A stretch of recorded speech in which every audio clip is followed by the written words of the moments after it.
मेरे प्यारे मित्रों, जय हिंद।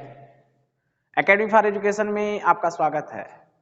देखिए, हम डेली बाय डेली कुछ ऐसे टॉपिक के बारे में बातें करते आ रहे हैं जो आपको जानना चाहिए। तो आज मेरा टॉपिक के रूप में होगा नेशनल एजुकेशन पॉलिसी, राष्ट्रीय शिक्षा नीति। बहुत लोग इसे न्यू एजुकेशन पॉलिसी भी कहते हैं। तो ये भारत सरकार के द्वारा, द गवर्नमेंट ऑफ इंडिया द्वारा ये 2020 में ये नई शिक्षा पॉलिसी जो है नेशनल एजुकेशन पॉलिसी को लाया गया। ये जो पॉलिसी है 2040 तक रहेगा। अब देखिए, अब की सेशन से या अगले सेशन से जो है स्टार्ट होने की संभावना है। तो नई शिक्षा नीति 2020 अब सेशन में स्टार्ट होता है कि नहीं होता है, ड्राफ्ट पूरी तरह से तैयार हो चुके हैं। अब इसको इम्पोज करने की बारी है। तो इसी के बारे में हम लोग क्या करेंगे, डिटेल जानेंगे कि एजुकेशन पॉलिसी है क्या। बहुत इस पे हल्ला गुल्ला चल रहा था, तो इसके बारे में हम बताएंगे। तो चलिए, बिना देरी किए हुए आपके सामने बहुत सारे इन्फॉर्मेशन रखेंगे और कोशिश करेंगे कि आपको पूरी तरह से ये नेशनल एजुकेशन पॉलिसी, जैसे NEP, जैसे कुछ लोग न्यू एजुकेशन पॉलिसी कहते हैं। तो शिक्षा नीति में जो बदलाव हुआ है, पहली बार बदलाव 1968 में किया गया और दूसरी बार जो बदलाव 1986, फिर अपडेट करके 1992 में, फिर पुनः बदलाव जो है 2020 में किया गया है। 34 साल बाद यह शिक्षा में बदलाव किया गया है। और यह जो ड्राफ्ट तैयार किया गया, इसका कस्तूरी रंजन की अध्यक्षता में किया गया, जो फार्मर इसरो चीफ रह चुके हैं। तो यह ministry of human resource development, government of India का नाम पहले यह था, अब इसको बदल करके मिनिस्ट्री ऑफ एजुकेशन रख दिया गया। मिनिस्ट्री ऑफ एजुकेशन, तो पहले क्या था, ministry of human development resource, human resource development, government of India. अब क्या हो गया, मिनिस्ट्री ऑफ एजुकेशन। इसमें ध्यान दीजिएगा चेंज क्या किया गया है। जैसे पहले हम लोग पढ़ा करते थे 10+2 प्रोग्राम, मतलब 1 से लेकर के 12 तक, मतलब 12 साल जो है आप इसमें गवाते थे, आप पढ़ाई करते थे, स्पेंड करते थे। अब इसी चीज को आपको 15 साल में क्या है, पढ़ना है। सरकार की नज़र जो है आपको 15 साल तक, मतलब स्टेट गवर्नमेंट के हिसाब से 15 साल आपको नज़र रखेगी। अब ये इसका जो प्रोग्रामिंग जो हो चुका है 5+3+3+4, तो इसको समझते हैं क्या, 5+3+3+4, जो आप 1 से 12 spend government of state 12 years बदलते थे, देते थे। अब आपको 15 ईयर्स पर नजर रखेगा। स्टडी की शुरुआत 3 साल में हो जाएगी, मतलब आप जब 3 साल के होंगे तो आपकी स्टडी की शुरुआत हो जाएगी। मतलब बच्चों की, जिस उम्र में बच्चे क्या करते हैं, घर पर रहा करते हैं, घर की एक्टिविटी में लगे रहते हैं, इधर उधर जाकर सीखते हैं, उसी को लेकर के सरकार ने न्यू एजुकेशन पॉलिसीज में रखा है कि अब गेमिंग स्कूलिंग किया जाएगा बच्चों का। मतलब 3 साल का हो जाएंगे तो बच्चों का क्या किया जाएगा, गेमिंग स्कूलिंग किया जाएगा। और टीचर खेलेंगे, टीचर्स प्ले विथ स्टूडेंट्स, जो बच्चे होंगे, चिल्ड्रेन होंगे, उनके साथ खेलेंगे। मतलब उसको कुछ न कुछ है उन बच्चों को सिखाएंगे। पढ़ाई नहीं होगी, बस उनको क्या सिखाया, एक्टिविटी सिखाया, खेल के बारे में बताया जाएगा, कुछ पहचानने के बारे में बताया जाएगा, इसी के बारे में चलेगा। अब बात कर लेते हैं 5 है क्या।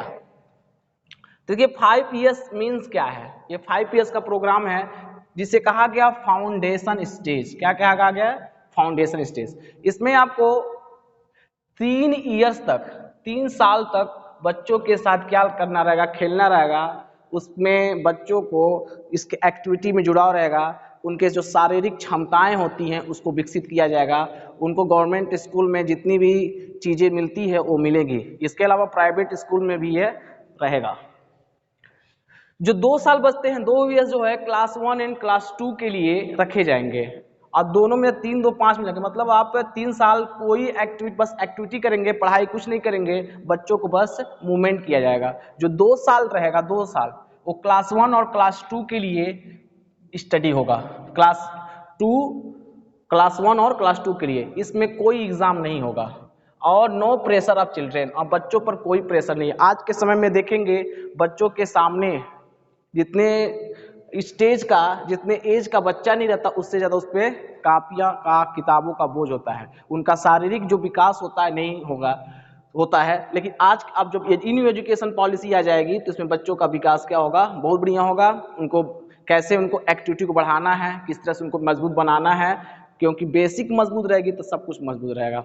तो कोई एग्जाम नहीं होगा, मतलब आपका जो 5 ईयर्स जो फाउंडेशनल स्टेज होगा 5 साल का, इसमें 3 2 5, इसमें आपको एक से दूसरी क्लास में पहुंच जाएंगे। इसमें ना एग्जाम होगा ना बच्चों के पीछे प्रेशर होगा। अब बात करते दूसरा 3 इयर्स प्रोग्राम्स। देखिए 3 इयर्स प्रोग्राम का मतलब है प्रिपरेटरी स्टेज। कौन सा? Preparatory stage. इसमें बच्चा जो है जब 3 साल का हो, मतलब जब 3 इयर्स का ही होगा, इसमें एग्जाम स्टार्ट हो जाएंगे।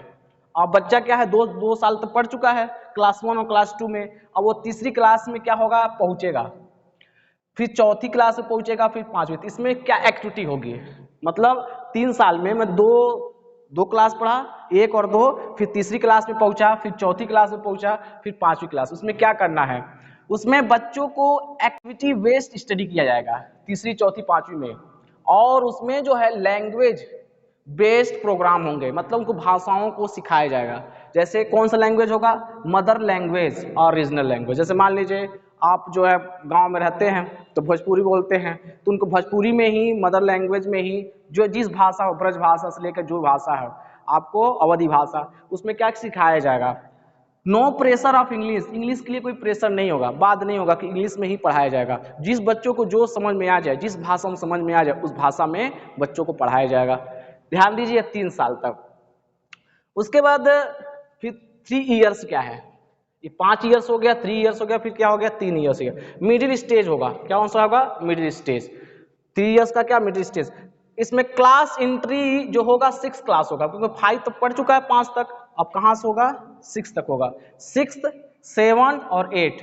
और इसमें ध्यान दीजिएगा उनको सब्जेक्ट दिया जाएगा पढ़ने के लिए। 6, 7 और 8 क्लास में सब्जेक्ट, कौन सब्जेक्ट क्या होगा, कंप्यूटर नॉलेज, और उनको सॉफ्टवेयर नॉलेज, हार्डवेयर नॉलेज के बारे में बताया जाएगा। इसके साथ साथ बच्चों को वेकेशनल कोर्सेज किया जाएगा, एज ए टेक्निकल कोर्सेज दिया जाएगा। टेक्निकल कोर्सेज का मतलब ये होता है उनको कुछ न कुछ बनाने का, सिखाने का, जैसे सॉफ्टवेयर डेवलप करने का बारे में बताया जाएगा, हार्डवेयर डेवलपमेंट, मोबाइल के बारे में बताया जाएगा, कंप्यूटर के बारे में बताया जाएगा, जितनी नॉलेज उनको बताया जाएगा। इसके अलावा उनको क्या दिया जाएगा, कारपेंटर बढ़ई के बारे में बताया जाएगा। लड़कियां होम साइंस के बारे में बताया जाएगा, कढ़ाई बुनाई जो भी सिलाई होती है सबके बारे में बताया जाएगा। इसके अलावा क्या पढ़ाया जाएगा, मैथ, साइंस और आर्ट्स अध्ययन कराया जाएगा। और इसके अलावा इस कोर्स में 3 इयर्स का प्रोग्राम में आपको एक इंडियन लैंग्वेज, कोई भी इंडियन लैंग्वेज को क्या करना है, सीखना रहेगा। कोई भी इंडियन लैंग्वेज जो आप चाहते हैं सीख सकते हैं, इंडियन लैंग्वेज कोई भी लैंग्वेज। फिर अगला क्या, 4 इयर्स प्रोग्राम, जिसे कहा जाएगा सेकेंडरी स्टेज। ये आपका 4 साल का होगा, मतलब आप 8वीं पास कर चुके हैं, कहाँ पहुंच चुके हैं, 9वीं क्लास में, फिर 10वीं क्लास में, 11वीं 12th क्लास में। तो इस 4 साल का होगा। इसमें जब 4 साल के जाएंगे तो आपको एग्जाम सेमेस्टर वाइज होंगे, मतलब 1 साल में 2 एग्जाम होंगे लगातार।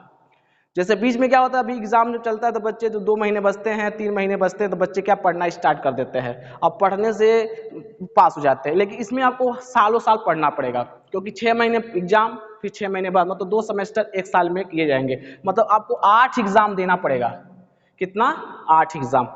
इसमें स्ट्रीम को हटा दिया गया है। स्ट्रीम हटाने का मतलब क्या है, ना आप आर्ट साइंस के रहेंगे, ना साइंस साइड के रहेंगे, ना आप बीकॉम के रहेंगे, कुछ नहीं रहेंगे। आपको जो सब्जेक्ट दिया हुआ है उसी सब्जेक्ट हिसाब से क्या करना रहेगा। अब सरकार क्या करेगी, एजुकेशन मिनिस्टर, जो आप बेसिक शिक्षा अधिकारी, चाहे अन्य जो अधिकारी हैं, उसको क्या करेंगे, तय करेंगे। मल्टीपल सब्जेक्ट चूज, आप क्या कर सकते हैं, जो चाहे वो सब्जेक्ट पढ़ सकते हैं। वो डिसाइड करेगा, कॉलेज करेगा, जो उनको आपको पसंद करना है वो पसंद कर सकते हैं, according to the syllabus as a subject. Critical thinking, इसमें क्या बताया जाएगा आपको, क्रिटिकल थिंकिंग की व्यवस्था की जाएगी कि आप सोचने के लिए किया जाएगा। ऐसा एजुकेशन दिया जाएगा कि सोचे, व्यवहारिक एजुकेशन होगा, इतना व्यवहारिक एजुकेशन। इसके अलावा क्या, ध्यान दीजिएगा, मल्टीपल सब्जेक्ट चूज कर सकते हैं। क्रिटिकल थिंकिंग रटंत विद्या का इंड हो जाएगा, मतलब आपको रटने वाली विद्या नहीं रखी जाएगी। इसके अलावा फॉरेन लैंग्वेज, बस चाइनीज लैंग्वेज को छोड़ करके कोई भी लैंग्वेज क्या करेंगे, पढ़ लेंगे। एक लिस्ट दी गई है, उस लिस्ट के अनुसार क्या करेंगे, उस लैंग्वेज को पढ़ेंगे। अब बात करते हैं, जब आप 4 इयर्स का प्रोग्राम कर, उसके बाद क्या कर सकते हैं। उसके बाद आपका ग्रेजुएशन प्रोग्राम 4 साल का होगा। अब बीए, बीएससी, बीकॉम को क्या किया गया है, खत्म कर दिया गया है। न आप बीए कर पाएंगे, न बीएससी, न बीकॉम, जो भी हो, इसको स्ट्रीम को एंड कर दिया गया है। इसमें आपको 4 साल के कोर्सेज होंगे।